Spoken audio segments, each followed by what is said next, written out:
Assalamualaikum warahmatullahi wabarakatuh. Jumpa lagi di channel SJP Tani, channel yang membahas seputaran tani, khususnya ini yang sedang kita bahas, yang sedang kita garap, yaitu penanaman cabai ori 212. Nah sahabat SJP Tani, spesial di video kali ini kita akan berbincang-bincang seperti biasa, yaitu narasumber kita Kang Enjang ya. Kita akan tanyakan bagaimana strategi ya, khususnya bagi petani, strategi petani di musim hujan ini. Bagaimana waktunya ataupun apa ya, pokoknya strategi yang akan kita bahas di video kali ini. Oke, maka dari itu jangan kemana-mana, tetap di SJP Tani.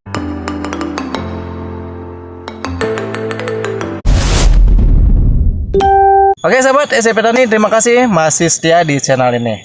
Nah, kita langsung berbincang saja, nanya-nanya ke Kang Enjang bagaimana untuk strategi petani. Kang Enjang, assalamualaikum. Waalaikumsalam. Oke, gimana nih, sehat? Alhamdulillah sehat pemirsa ya. Sehat. Oke, alhamdulillah. Semoga pemirsa di sana juga sehat-sehat dan baik-baik. Amin. Juga tanamannya sehat ya guys. Amin. Oke Kang, Gimana? ini saya mau tanya langsung saja ya, sesuai gimana? judul kita, yaitu strategi cara bertani yang benar ya, intinya yang benar dan menghasilkan, itu ya intinya guys ya, menghasilkan. Oke. Alhamdulillah kalau misalkan sekarang kita sedang melakukan tahap ketiga ya. Di sini mungkin strategi atau cara saya melakukan penanaman atau bertani ya di sini. Bagi kalian yang sekarang pemula yang mau melakukan bertani, mungkin ini ada salah satunya faktor ya yang bisa mempengaruhi hasil tani kita ya, atau bisa kita katakan di sini kita harus bisa membaca situasi 3 bulan ke depan atau mungkin hasil panen yang kita tanam sekarang ya. Mungkin kalau misalkan kita di tanaman sekarang melakukan penyembelihan cabai, mungkin kita baca siklus ke depan itu seperti apa sih 3 bulan ke depan itu. Kalau misalkan di bidang pertanian cabai harganya bakalan seperti apa sih. Nah seperti itu. Apakah dia tuh bisa berpotensi harga tinggi ataukah harganya jadi rendah ya, seperti itu Bang. Aduh maaf nih, banyak nyamuk pemirsa. Aduh kita Ya, benar. banyakin asap ya.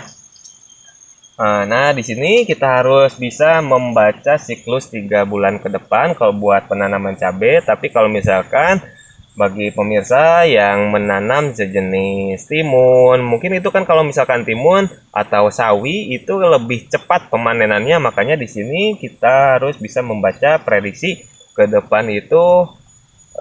Ketika kita melakukan pemanenan, kita dapatnya di angka berapa sih, seperti itu Bang.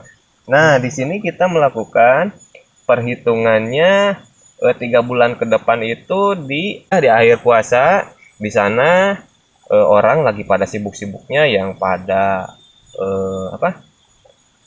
pulang kampung, dan di sana banyak orang yang mengurangi kegiatan seperti biasanya. Nah di situ pun yang namanya bahan pokok itu akan lebih melonjak tinggi ya. Makanya di sini saya melakukan antisipasinya, bukan siasat ya, siasat supaya di angka hasil tanaman cabai yang nantinya kita panen, nah bisa lebih di atas harga rata-rata, bukan di angka seperti biasanya ya. Di akhir-akhir puasa itu atau di awal bulan Syawal itu banyak permintaan konsumen yang mengenai cabai ya, seperti hajatan ataupun banyak kegiatan yang lainnya lah, seperti itu Bang. Nah siasat seperti itu kita bisa terapkan di area tanam kita, mengingat 3 bulan ke depan kita bisa mudah-mudahan tanamannya lancar ya, sukses. Kita melakukan di sini berapa ribu ya, kalau misalkan 1.200 batang yang tahap ketiga, yang salah satunya seperti tadi saya katakan bisa membaca siklus atau membaca potensi harga yang bakalan tembus di pasaran ya.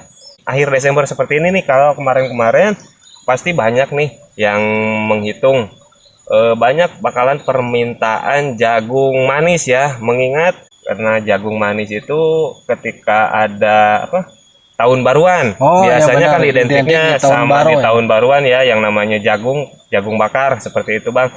Nah makanya 75 hari ke belakang sebelum tahun baruan kita harus sesegera mungkin, atau 85 harian ke belakang kita harus sesegera mungkin melakukan penanaman jagung manis seperti itu Bang, atau timun suri. Nah timun suri kemarin di kisaran kalau misalkan saya pernah nanam, dihitung umurnya kurang lebih 85 hari ke belakang, sama seperti umur jagung ya. Kalau misalkan kita mau melakukan penanaman timun suri, kita harus di awal bulan puasa itu minimal kita sudah melakukan pemetikan yang pertama di umur 85 hari ke belakang. Kita harus segera mungkin melakukan penanaman timun suri ya, karena kalau misalkan dari pertengahan awal puasa itu biasanya yang namanya timun suri akan lebih banyak lagi pemasoknya. Makanya kita harus siasatnya di sini ambilnya di awal-awal bulan puasa, mengingat banyak permintaan konsumen dan juga pengecer ya, seperti itu Bang. Mengingat 3 bulan ke depan itu curah hujan yang dijelaskan sama BMKG itu akan sangat lebat dan sangat tinggi ya. Makanya di sini juga harus dipersiapkan lahannya kita seperti apa, bentuk paritannya harus seperti apa. Makanya di sini ini juga baru buat petani ya, buat petani yang sama halnya seperti saya, buat menghitung ke depan di 3 bulan ke depan itu akan mengalami hujan yang sangat lebat. Makanya kita harus di sini antisipasi dengan jamur seperti antraknosa dan sejenisnya. Oke, seperti itu Bang Uu. Mungkin ada hal-hal lain yang mau ditanyakan? Oke Bang, ini kan memasuki akhir tahun. Memasuki akhir tahun ya. Dan cuaca ini hujan sekali, di mana-mana terjadi longsor dan juga banjir. Oke. Nah untuk harga cabai yang sekarang ini Bang, nih di bulan Desember akhir tahun ini sekitar berapa ini Bang? Kalau misalkan diprediksi ya, biarpun tidak ada bencana seperti sekarang yang terjadi di daerah Sumatera ya, yang terkena bencana, mungkin itu sangat berpengaruh terhadap harga cabai ya. Kalau misalkan di area sini banyak yang menanam timun, sekarang kita rencananya tadinya mau menanam timun nih. Nah, kita undur saja. Kenapa? Karena ketika kita bersamaan berbarengan menanam yang sama, otomatis di harga pun akan anjlok ya. Makanya kita siasatnya di sini nyari tanaman yang lainnya.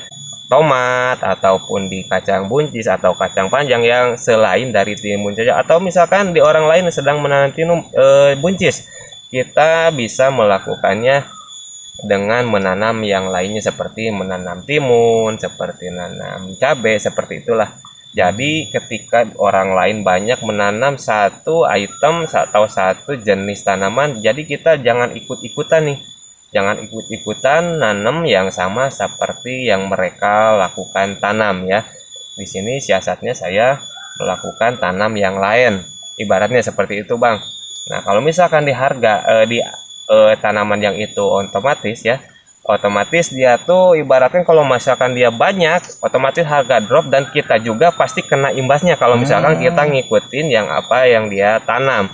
Nah makanya di sini siasatnya ketika banyak petani yang nanam A, makanya kita tanam yang B. Ketika nanam yang B, kita ambilnya yang C, seperti itu ya. Oke Kang Jang, terima kasih ya. Oke, sama-sama. Untuk ilmunya yang sudah dibagikan dan juga strategi yang sudah dipaparkan oleh Kang Jang. Nah, jadi sahabat SCP Tani, seperti itulah strateginya supaya hasilnya mucekil dan mantap pokoknya ya. Harga mudah-mudahan bagi para berwisata kalau misalkan ada kesalahan bahasa atau kata mohon dikoreksi biar kita bisa tahu atau bisa mengoreksi hasil dari karya kami ini ya. Oke. Seperti itu, Bang. Oke, sahabat SCP Tani, sangat bermanfaat sekali ya dari paparan Kang Jang tadi, yaitu kita harus pintar-pintar membaca strategi ke depannya supaya hasilnya mantap pokoknya.